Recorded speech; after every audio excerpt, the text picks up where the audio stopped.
Hello, my name is Gwen and I'm 50 years old. As a parent, the only thing you want for your child is for them to grow up to be good and successful human beings. That's what I wanted for my son too, but I found out in the most horrific way that my son was a monster. Today, I want to share mine and my daughter-in-law's story with you. Let me tell you a little about myself first. I got married too young to my college boyfriend. On paper, we were perfect for each other. We had the same interests, goals, and ideals. We were meant to be, but of course that wasn't the case. I ended up getting pregnant with my son, Brody, as soon as we graduated, so we decided to get married. The next 5 years of my life can only be described as a nightmare. Every single day, my ex-husband would yell at me for ruining his life with my pregnancy. He drank like a fish every single day, yelled at me for hours, fell asleep, and then woke up and acted like he did nothing the previous day. He could not hold down a job, and I struggled to provide for my son, Brody. I finally reached my breaking point when I found out that my ex-husband had been stealing money from me to fund his alcoholism. I took Brody and everything I had and I left my ex-husband. The divorce process was long and painful because my ex refused to let anything go. He even tried to get full custody of Brody and I had to fight him tooth and nail for custody. Needless to say, I did my best to raise Brody to be nothing like his father. When my divorce got finalized, I moved to a different state with Brody to start over. I struggled to find a job, but when I did, I worked hard and gradually got promoted to higher positions. Brody and I were very close because we were all we had, so it was no surprise that Brody chose to go to college near home. At college, Brody met my daughter-in-law, Chelsea. They were really cute together, and they seemed head over heels in love with each other. Chelsea was a very sweet girl, and I got along really well with her. She lived in the college dorms because she came from a different state. But every once in a while, she would stay with Brody and me for a few days. When Brody had classes, but Chelsea didn't, the two of us would go out for movies or to grab a coffee, and we'd talk for hours about nothing and everything. She became an important fixture in both Brody's and my life. So I was beyond happy when the two of them told me that they were getting married 3 years after they graduated. By that time, Brody and Chelsea had long moved out. Brody was the only one who was working, and he provided for both of them. At first, I was really concerned that Chelsea wasn't earning, and I even offered to find her a job, but Brody always adamantly turned me down. He would tell me that Chelsea did not want to work and felt bad turning me down, which was why he was doing it for her. I tried to talk to her about it when Brody was not around, but she'd always shut down and brush me off, so eventually I gave up and just let them be. I could only do so much without being intrusive. Brody made more than enough to support the both of them, and as long as they were able to feed and clothe themselves, I figured there was nothing more for me to say. Around 2 years into their marriage, Brody began to travel for work. He'd be gone for anywhere between a week to 2 months for these trips. Coincidentally, during these trips, along with not seeing Brody, I also would not see Chelsea. She would always be out or busy or too tired to meet me. I never questioned it, but I did think it was odd. Thinking back, I wish I looked into it a little more so I could have stopped Chelsea's suffering sooner, but it really did not seem too fishy to me at that time. I was also busy at work, and I just figured that Chelsea was enjoying her alone time at home. Anyway, one time, Brody had to go to another state for a month because he had some important clients to meet or something. And I decided to pay Chelsea a surprise visit. It had been a little over 3 weeks since Brody left for his trip.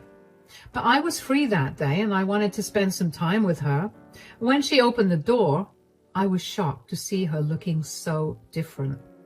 She looked malnourished and like she was sick. I tried to act normal so she would at least let me in the house and then brought it up with her. "Oh, hello, Gwen. Is something wrong? I hope everything's all right." "Yeah, everything's fine. I just thought I'd swing by to spend some time with you because Brody's away. I thought that you'd be alone at home, so you'd appreciate some company." "Thank you. That's really nice of you. Come in. I don't mean to sound rude or offensive, but are you okay?" "Yeah, of course. Why wouldn't I be okay?" "You look really frail and sick. Is everything okay?" "I'm fine." "Should we go to the doctor to make sure you're fine? Because trust me, you really don't look like you are." "Gwen, I really appreciate your concern, but I promise you I'm fine. There's no need to go to the doctor." "But I just haven't eaten in 3 days. That's why I look like this." "What? Why?" "Well, it's the end of the month, so of course this was going to happen. I tried to ration out my allowance, but I couldn't." "What are you talking about? Allowance?" "Yeah, when Brody left, he set me a monthly allowance." "That's insane. What is your allowance?" $100 a month." "What? That's not a livable allowance. Was Brody out of his mind?" "I don't know, but this is what it's usually like whenever he leaves me for extended periods of time." "Is there a reason for this? Any financial issues that I don't know of?" "We're actually doing great. I don't have a history of overspending at all or spending in secret. Brody's very paranoid about money, so he doesn't let me touch any of the money he earns. I don't know why he sets an allowance for me, but I stopped fighting him on it a long time ago. Usually he gives me just enough allowance, so I don't know why this time. Sweetie, this is not normal at all. $100 is not even enough for the week in this economy. Did he not let you at least stock up the pantry and the fridge with essentials?" "No, he usually does the grocery shopping because he doesn't trust me with money." "What? Okay, you know what? We're going to get you some food and then go grocery shopping so you have enough for the next few days, right now." "I don't have any money. I really don't want you to spend any money on me. Brody would not be happy." "Who cares about what he thinks? You look like you're about to faint any second. Let's go." I tried my best to not show Chelsea that I was angry, but on the inside, I was seething. How in the world could Brody give Chelsea such a small allowance? On the way to the restaurant, I asked Chelsea if she tried contacting Brody to ask for more money, and she told me she did, but Brody always blocked her number when he traveled so she wouldn't bother him. I was flabbergasted. Did Brody not care about her at all? $100 barely covered vegetables and some meat, and that would never last past a week. When we got to the restaurant, Chelsea was hesitant to order food at first, but I insisted. And when her food arrived, she ate like a madman. It's only made me feel angrier at Brody. I had raised him to be kind-hearted, and I couldn't help but feel like a failure for not raising him well enough. I couldn't help but wonder when he had suddenly turned into this monster of a man. It stung even more that I praised him so much when in reality he was a horrible person. And even though Chelsea and I were close, I had never been a safe space for her to vent about Brody. I made up my mind at that point to help Chelsea get out of her relationship with Brody and make Brody suffer. I had done enough damage, and the only way to redeem myself was to make sure that Chelsea was taken care of, and Brody regretted everything he'd done to her. When Chelsea was done eating, she looked at me and sheepishly apologized. "I'm so sorry I ate like an animal. I just haven't eaten in a while." "Please, honey, you have nothing to apologize for. The only person who should be apologizing is my idiotic son." good luck getting an apology out of him. Brody doesn't think he could ever be wrong. Since when has this been going on? Brody has always been the sweetest, kindest person. Since when has he become a monster? I don't know about the sweetest or the kindest, but Brody has been like this for a long time, even from before we were married. Really? Wait, why did you get married to him if you knew that this was how he was? I love him. I don't know. I sort of hoped that he'd change. I thought he was just being immature, but I guess that was not the case. When did he start controlling the finances, and does he have anything to do with you not working? Oh yeah, he forced me to quit my job. He told me that I had no reason to work and threatened to leave me if I continued to work. I didn't want that to happen, so I did what he asked me to do. Oh, sweetie. And he's very possessive of his money. He won't spend more than he wants to on me, but he'll spend hundreds of dollars on his video games. Have you talked to him about this? Of course, but every single time he's told me that I could spend money on whatever I wanted if I earned money. But he won't let me work, so I just had to deal with his unfair treatment of me.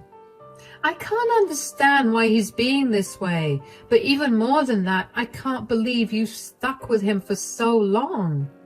Well, I haven't worked since I graduated college, and now I don't think I'll ever be able to get a job if I leave Brody. I'll have no way to get an apartment or money to go back to my family. I'm literally stuck with him. If you had the chance to leave him, as in every one of your worries would not exist because you had the resources, would you leave Brody? Absolutely. I'm tired of living like this. I have no friends because I have no money to go out. Brody only buys the most essential food ingredients for a month for me to cook my meals, while he eats out every day. I can't buy myself anything without begging him for the money for it.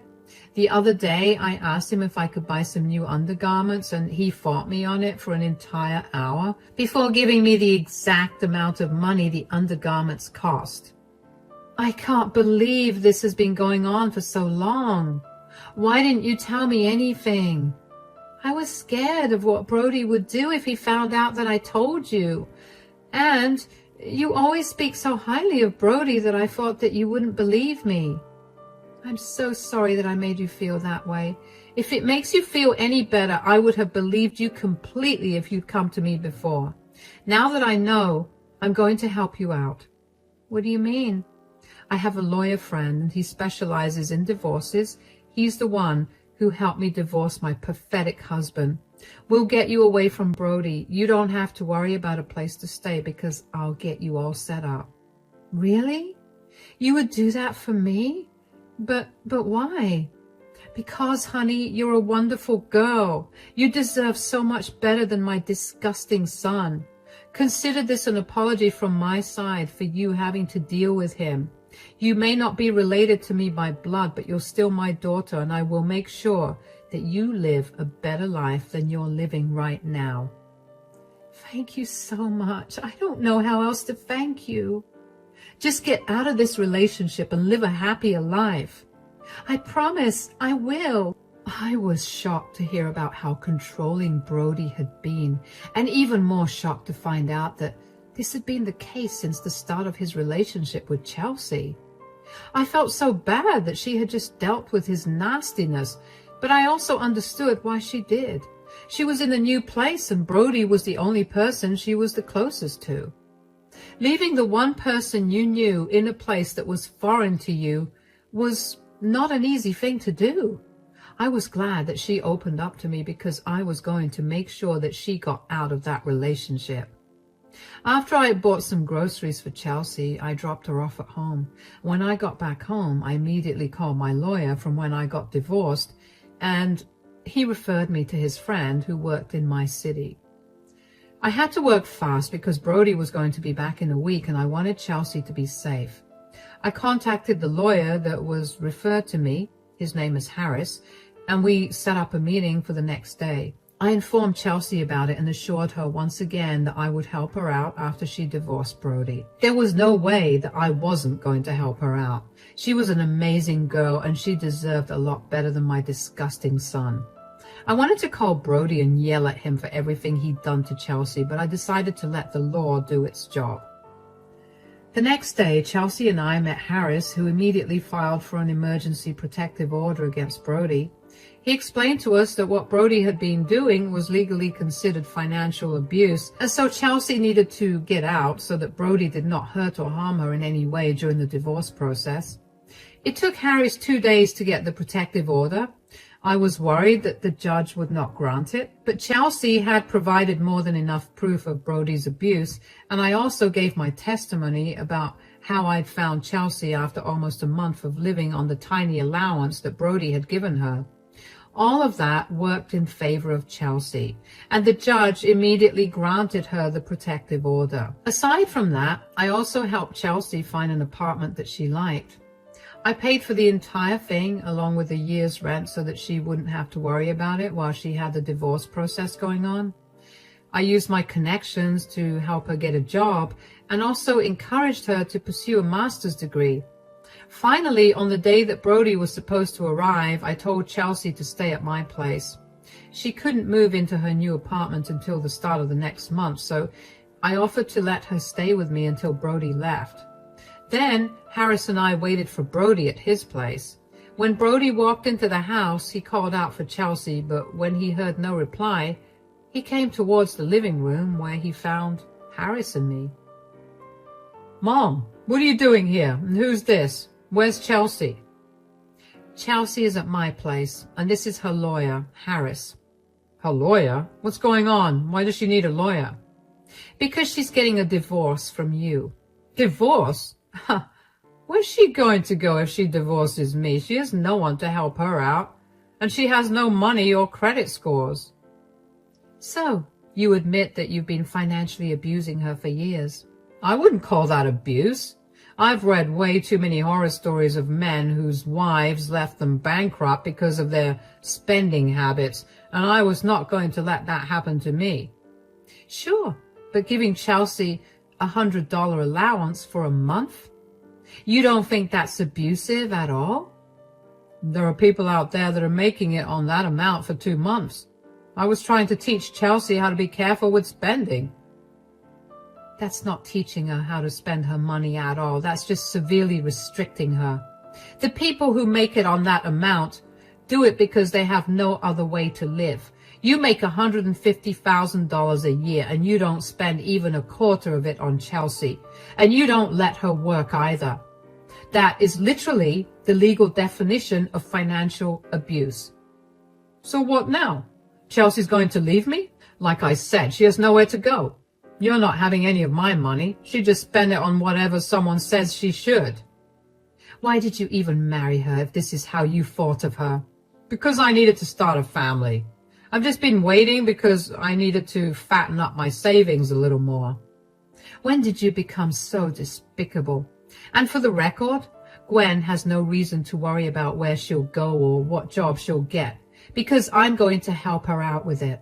"What? You're choosing a stranger over your son?" "She's not a stranger. She has proven to be more of a daughter to me than you have as a son. And she will rise up and live a much better life than you expect." "Please, how's she even going to do that? She's not capable of anything but sitting in the house and looking pretty." "Harris here has something for you." "This is a protection order against you. You have an hour to take all your necessities and move out until your hearing in 30 days. "Move out?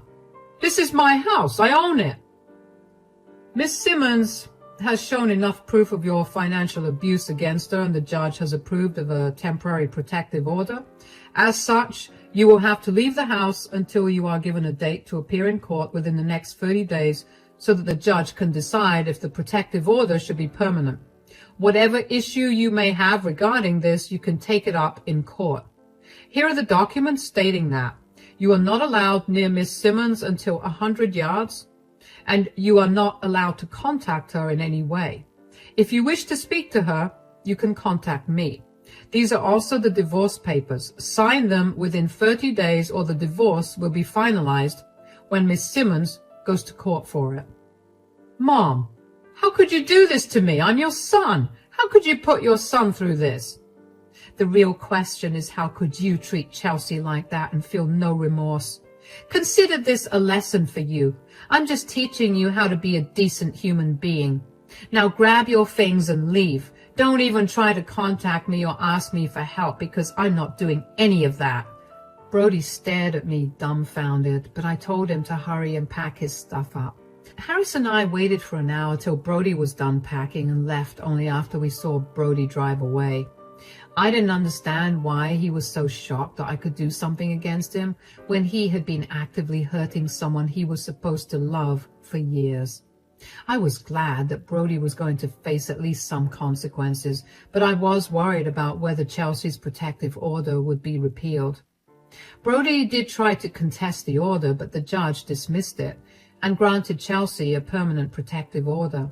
Brody tried to get me to talk to Chelsea on his behalf many times, but I told him that I would not be doing that. Eventually, I threatened to report him for trying to indirectly contact Chelsea, and he stopped out of fear. The divorce process was long and really hard on Chelsea, but I stood by her side the entire time. Harris was a great lawyer and fought hard to make sure that Chelsea got justice. In the end, Brody was ordered to pay Chelsea a huge amount in compensation for his abuse, and was also ordered to pay her alimony. I was beyond happy that he was made to pay her back. Not only would Chelsea be free, but she'd also be financially secure. She could do all the things she never got to do without having to beg for it. When Chelsea's divorce was finalized, both of us cried with joy and celebrated with dinner at Chelsea's favorite restaurant. About a week after the divorce was finalized and the court orders were made, I was at home when I heard my doorbell ring several times. I instinctively knew that it was Brody standing at the door. I contemplated not answering the door, but eventually did, because I was curious about what he wanted to say. What are you doing here? I told you that I was not going to help you out at all. Why did you do this to me? Do you know how much money I've lost in all of this? Do you have any idea about how much money I've had to give Chelsea as compensation, as well as alimony? Why did you choose to ruin my life? You are not only being stingy with your money, but you are also making Chelsea's life miserable.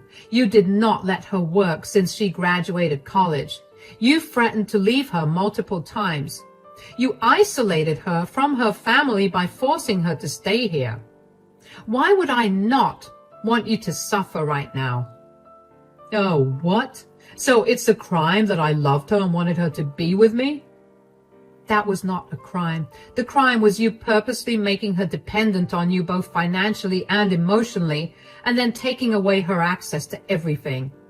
I told you that was not what I was trying to do. Did you even stop to think for a second that she was making this whole thing up? Did you or did you not give her a budget of $100 for the month when we were away? Yes, but that was only one time. Lies. Chelsea showed us receipts of you sending her less than the minimum amount needed to survive for whatever time you were away. I told you this was just my way of teaching her to be financially responsible. I was not abusing her. Do you even know how I found her? When I met her while you were away, she looked like she was entirely just skin and bones. She looked ghostly white, like she was going to faint any second. Do you know why? Because she had no money for 3 days to buy herself food. She didn't eat for 3 days, and that was after she rationed out the money for the month. You didn't stock up on groceries for her either. She barely ate the entire month and starved for 3 days, all because of you. If she told me you blocked her number, she tried calling you but couldn't get through to you. If I hadn't gone to see her, I don't even want to think about what her state would have been. Don't even try to tell me that you weren't abusing her. You can be in denial for as long as you want, but that will not change the truth. Whatever. I was right to not give her money anyway. Look at how much she cost me. If I hadn't saved up all these years, I'd be destitute right now. You are no longer my son. I do not want to see or hear from you ever again. I raised you better than this, and I will not accept any apology you send me. Get out of my face and leave me and Chelsea alone." I slammed the door shut in Brody's face after that. As a mother, that hurt to do, but as a woman, it felt really empowering. I couldn't even begin to describe the amount of disgust I felt when I looked at his face. I couldn't believe that the son I raised turned into an abusive monster. So as a mother, this was my way of correcting that. I was not going to be associated with a man like Brody. God knows how much I struggled to get away from his father, and I was not going to let something like that happen to Chelsea. Chelsea is doing well now. She finally has the freedom to do whatever she wants, and she seems healthier too. I make sure to go over to her place every week with a cooked meal because I'm still paranoid that she isn't eating. Chelsea did struggle a lot initially when she left Brody, and I was worried that she was still struggling, but she wasn't showing me. Thankfully, that isn't the case. She's thriving at her new job, and she's even made new friends. Every week when I see her, she's glowing with happiness, and it makes my heart swell to see her that way. We've become a lot closer now, and she really has become like a daughter to me. She'll finally be traveling to see her family and friends from her hometown this weekend, and she'll be starting her master's degree this fall. I'm happy that she's getting back on her feet. As for Brody, I've been getting updates on him through some relatives. Brody spiraled after Chelsea left. He didn't know what to do with himself since she wasn't there for him to unload his frustrations on. He began to take his frustrations out on his co-workers. He became snappy and rude, which led to a lot of complaints to HR about him, and he got fired from his job. I know he lost his job because he tried to get his alimony payments to Chelsea terminated, or at the very least reduced, but the court denied it because he was capable of finding a job of the same capacity. Brody won't stop complaining to everyone he meets about how his ex-wife and mother were horrible people, and that they ruined his life, and kept degrading us because we were women. A lot of our relatives have distanced themselves from him because they did not feel comfortable listening to him speak so disgustingly of me. When I had been in the right to help Chelsea get away from him, Brody is now completely alone and with no job. Given today's job scene, it'll be a while till he gets another job, but knowing that Chelsea will still be getting money out of him makes me incredibly happy. Today is the 1-year anniversary of Chelsea finally leaving Brody, so I thought I'd share this story with you. It's been hard for me to accept the fact that I have no son anymore, but knowing that I did the right thing, not only for me, but also for Chelsea, makes me feel a lot better about that. I just hope that Brody takes some time to self-reflect and learn from this, but I highly doubt that will happen. Whether Brody changes or not, it wouldn't matter to me. I'm happy with myself, and I found a daughter through this whole thing, and nothing matters anymore. Thanks for listening to my story.